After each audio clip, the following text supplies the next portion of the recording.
Hey everyone, welcome back to my channel. If you're new here, my name is Erica with Memory Box Candle Co. and I make videos all about making and selling candles. And today's video is going to be a little bit of a different style video. I'm actually doing more of a podcast style type of video today. And I had recorded a bunch of the footage that I did this past weekend of me preparing for my website launch and working on making candles and wax melts and room sprays because I really just didn't have enough time to film me talking while I was doing all of this because of the setup that it takes. So I really hope that you guys enjoyed this kind of style video, and I would love for you guys to let me know in the comment section below if you do, because previously in my Make Candles With Me videos, it's me actually making candles, talking to you guys, and that's really been kind of the style that I've always done. However, I have noticed that when I would do those kind of videos, I wouldn't be as productive when I was making candles, and that you guys couldn't really see too much of the entire process. So I thought that by doing a voiceover in this video, you guys would actually be able to see up close everything that I'm doing, from prepping the jars all the way up until labeling the jars. So I really hope that you guys enjoy this kind of video, and I just really wanted to talk with you guys about where my mind is at right now, why I'm switching over from Etsy to my own online shop, because I'm sure that many of you are probably curious about why I'm doing that, and I have had quite a few messages about the fact that I don't have any items listed up in my Etsy shop right now, and that is definitely on purpose because I'm switching over to my own site, so I didn't want to have to keep restocking my Etsy shop and then not having the stock for my website. So I really just wanted to take a couple weeks, put everything on pause, and really try to get as much stock as possible for my website. Now that has actually been something that I wouldn't say struggled with, but it's been something that I have really not done in the past when it comes to doing restocks for my Etsy shop. I've always been one to make candles in small amounts. So I've always wanted to have more scent options and less candles in stock of each scent. And now I am trying to have more candles in stock of each scent. I still want to have a good wide variety of scents. As of right now, I have about 16. However, I don't know if I'll be able to get all 16 scents restocked, because that would put me at over 300 candles or something. Gosh, you guys, it has been crazy. I made about over 100. I did 118 candles this past weekend. And I still have a bunch of room sprays to go. When you guys see the room spray part of this video, that was just one scent that I did. So I really have to work on more room sprays because I really didn't focus on that, because they're so much easier to do.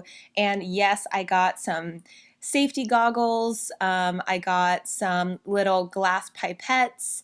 And I also got a funnel. So in my last video where I was really talking about doing room sprays, a lot of you guys gave me some good advice on what items to get, and it made the process a million times easier. But anyways, going back to the stock that I am preparing. So before, I used to do a very small amount. I would only do 4 candles per scent that I was making, and now I'm focusing on doing 8 to 9 candles per scent. So for my larger candles, which used to be 9.5 ounce candles, I actually added a little bit more, and they are now 10 ounce candles. So it's the same jar, it's the same size jar. I just decided to fill it up a little bit more, because after looking at it, I realized that I wasn't really filling up the jar that much. I feel like I could still fill it up a little bit more, but I have to be cautious because the lid is an internal lid, so the lid goes inside of the candle. So I really have to be cautious of that. But when it comes to, just the room that I had, I figured that I might as well just bump it up, make it an even number, and make it a 10 ounce candle. So for those candles, I decided to make 8 of each, which is a lot more than I usually do with making 4. It's double. And then for my smaller candles, my 6-ounce 10 candles, I made 9 of each of those scents. And I realized after doing that, I can make so many more at once, because what I would do is I would make, so when I make candles, I can make 4 large candles in a pitcher without it being too heavy, or to the point where when I was pouring it, it would just feel a little more unstable and I knew that I would spill. I really try to avoid that, but I'm not perfect in this process at all. I definitely still spill. But when it came to actually making the candles, I realized that I can fit 4 candles in a pitcher, and I would just pour that and then move on to the next scent. But I would have to really spend time to clean out the pitcher, wipe it down, reheat it back up on a little double boiler to get it really hot so I can really get the leftover scent out of there, and then I would move on to the next scent, versus just going right into making a double batch and doing that back to back. And I realized how much more I can get done, especially with the smaller candles too. My smaller 10s are actually the 6-ounce 10s, and I used to make 6 of those at once, and now I make 9 of them at once. And it doesn't get too heavy. It does get a little bit more full than the 4 candles of the larger ones, but it's still enough to where I'm able to control it. But I was really thinking this whole time, how can I be more efficient with making candles? Because I want to make sure that I am trying to utilize my time as best as I can. And after this, it's almost been a year, actually. So today is March 1st that I am recording this audio. And I opened up my shop March 30th. So in 29 days last year was when I opened up my Etsy shop, which is insane that it's been almost a year. And I'm so excited to be able to move on to my own website, because I feel like the benefits of having your own website versus the benefits of Etsy, just personally for me, it outweighs it. So, for instance, having my own website, it is my domain, it is my brand. And if somebody purchases from my Etsy shop, I just really don't think that anybody is going to remember my name as much as they would purchasing from my own website. And yes, it is going to be slightly harder because I'm going to have to drive 100% of the traffic, and I won't get all of the organic traffic or even the traffic that Etsy puts out for the ads, which I did make a few sales from the ads that Etsy would put out, but I know that I'm going to have to make sure that I am driving 100% of the traffic to my own website. So I'm really going to have to finally start a TikTok. That has been something that I have been telling myself that I needed to do for so long. And for some reason, it's just, I know I need to do it. I know I just need to make that first one.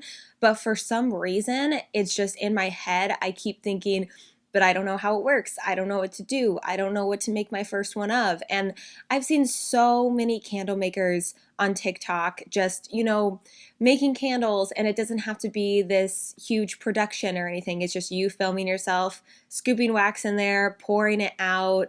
And I guess in my head, I just always want everything to be so perfect. And it's okay if it's not. I'm still learning, and I know that the progression will happen. But I know that TikTok is probably the number one place to get organic reach and organic sales right now. And I know that that is definitely something that I need to start.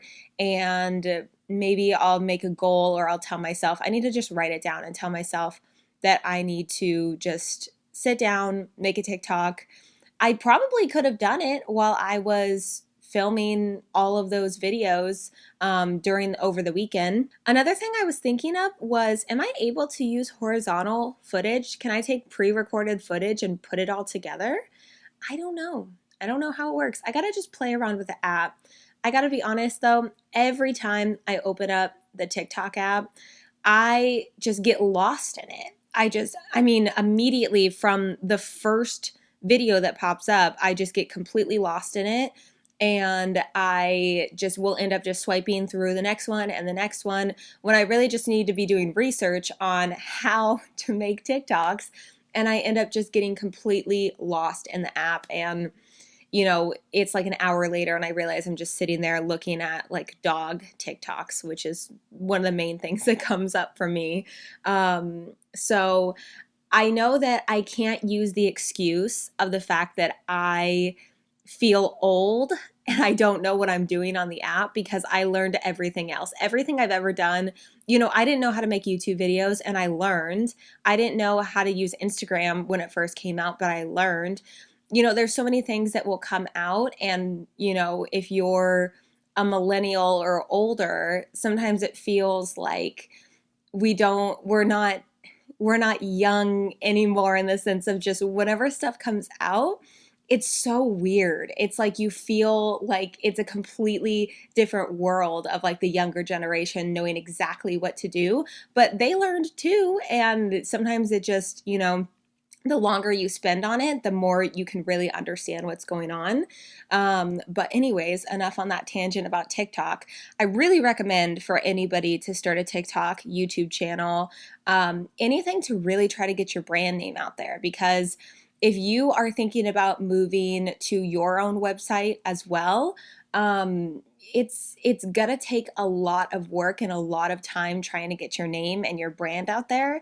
And doing a YouTube channel and making TikTok videos, those are really good ways to be able to put a face with the brand. And I feel like a lot of people really, really like that. They like to see the face behind the maker, the creator, and the product. So as scary as it can be, you really have to put yourself out there. And I can't even tell you guys how scary it was for me in the beginning to first really bring up a lot of stuff about my business and what I've been doing. I mean, especially when I put up that business attorney video, I knew that I would get some sort of backlash or negative comments or criticism or whatever it is. And I know that I'm going to get those comments on a lot of my videos. I mean, I spend so much time making videos and trying to give out the best information possible. And sometimes people just completely, bypass all of the information that I give, and then they focus on one small thing of the video.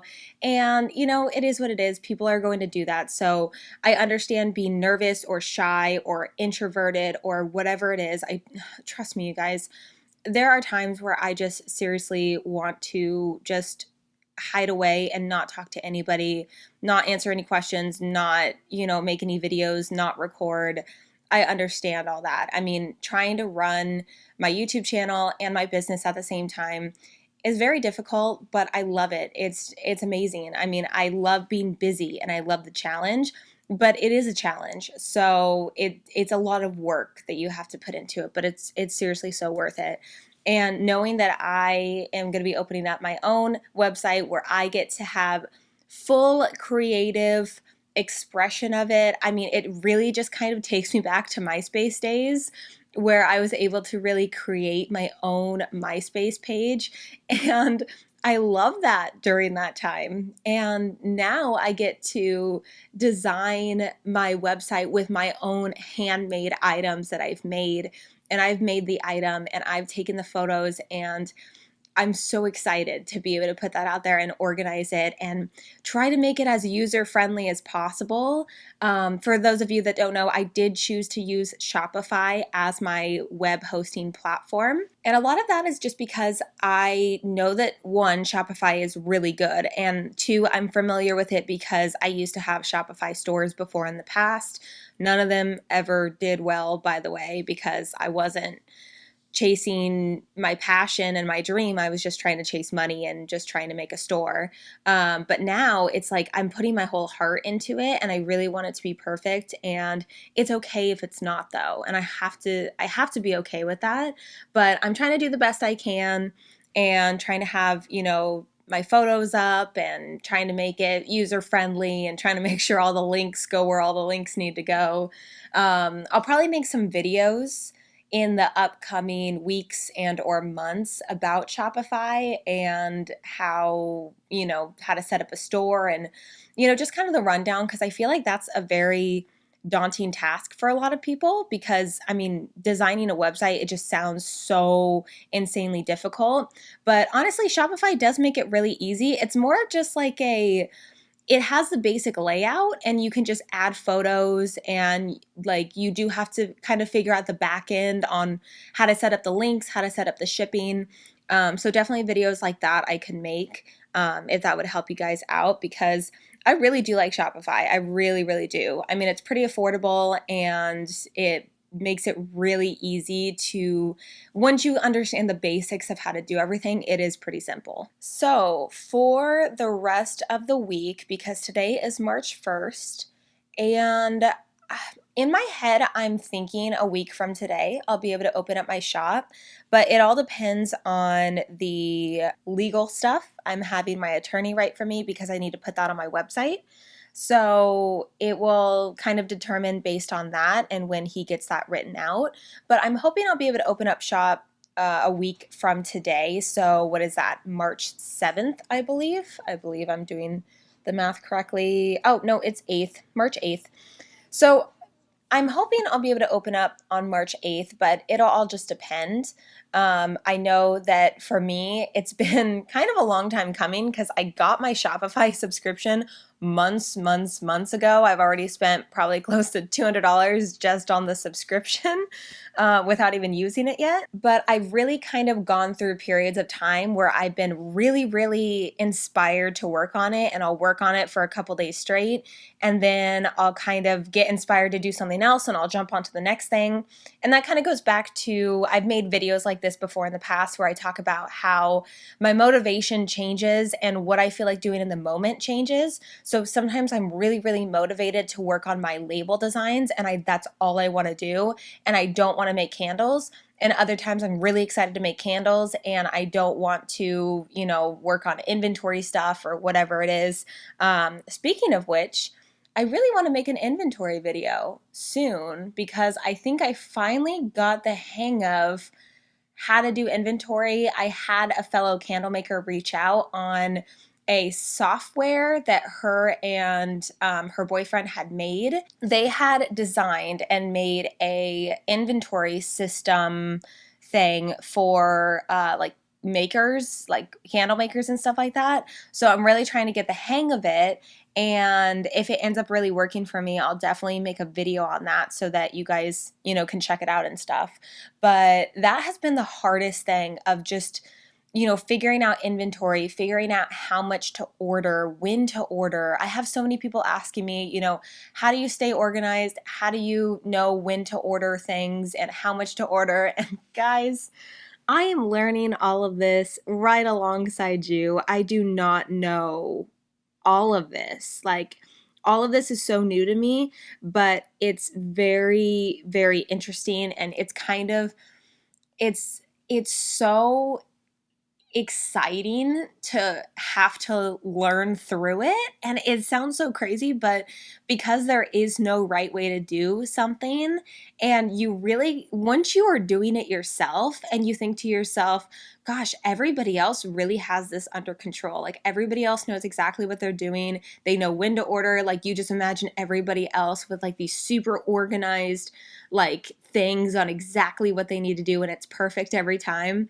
And more than likely, it's the complete opposite of that. Like, more than likely, most new businesses are just thinking, what the heck am I doing? Like, what? I don't know what to do. I don't know what's too much to order. And business finances is like a completely different topic that maybe I will talk about later on down the line, because that has been something that's like, I mean, I don't know, knowing how much to spend and when to get things and what's too much and what's too little. And I think that you learn that in your first couple years of business based on the growth that you're having, and it'll change all the time. But that's kind of another reason why I've really been focusing on taking what I've learned over the past year, and maybe I'll do a whole video on things that I've learned in my first year in business. I feel like that would be a really good video because I have learned so much when it comes to the business side of things, the candle making side too, but the business side definitely. And I have learned to take what I know, happens when I restock my candles and that I do end up selling out of them within a couple weeks, I don't have to worry about making a ton of stock and then feeling like nothing's selling. And that's just based on what I've learned from the pattern of putting out my restocks, and things will always sell. And I always had it in my mind, you know, what if something doesn't sell? So that is kind of just where my mind's at right now. I know this video was all over the place, but sometimes I just, you know, need to just talk, and whatever, you know, comes out, comes out. Hopefully you guys are making candles too, just hanging out, you know, enjoying the footage of watching me make and pour and label candles and all that kind of stuff. The rest of the week is going to be me making sure that I have my website completely dialed in. You know, all links will go where they need to go. I need to have my shipping profile set up, which I believe I already did that, but I need to do a test run to make sure that everything is what it needs to be, and all the pricing and all that kind of stuff is what it needs to be. I also need to make sure that I am have the stock I need. So I'll probably go through today, just double check inventory, order anything that I need to order, whether that's fragrance oils or whatever it is. I need to make sure that I'm going through and that I'm going to have stock. I also need to make sure that I am going to have enough shipping supplies. So I need to check my boxes, I need to check my tape, my little gift boxes that I'm going to use now to ship things out with. I want to make sure that I order some more of those. And I also need to definitely make some more room sprays because I don't have enough of those. I believe I only have 5 scents with 5 bottles each right now, and I want to have a little bit more. So I've also heard that you can't do dessert scents in room sprays. Has anybody ever heard that before? I'm not too sure about that. Also, with the room sprays, I did look into bases, so getting a pre-made base and then just being able to add fragrance oil onto that versus the formula and the ingredients that I used in my previous video where I was making room sprays for the first time. And I looked into the one from the Flaming Candle, and I did the math on it, and it's a little bit more expensive doing it that way, especially for me because for some reason the Flaming Candle shipping, holy moly, it is extremely expensive to ship to me, and that's probably just because they're far away. But I think that is all that I wanted to talk about in this video. I'm sure I could ramble on a little bit more, but I will probably end it right here. Again, I really hope you guys enjoyed this style of video. If you did, please let me know in the comment section below, because this is a lot easier for me personally to really focus on what I'm doing, focus on candle making, because when I film those videos, it takes me a couple hours to film and I end up only getting like a few candles made. Versus doing this, I can make so many items at once, and then I can just, you know, I'm just sitting in my bed right now just talking to you guys, and this is way easier. I don't have to worry about making candles without my respirator on, which my respirator is my lifesaver right now when it comes to making candles. I can't even imagine making candles without it now, but I will probably end it right here. I really hope you guys enjoyed today's video. If you did, make sure to leave it a thumbs up, as well as subscribe to the channel if you haven't already. And also don't forget to follow me over on Instagram at MemoryBoxCandleCo. And I will see you guys in the next video. Bye, guys.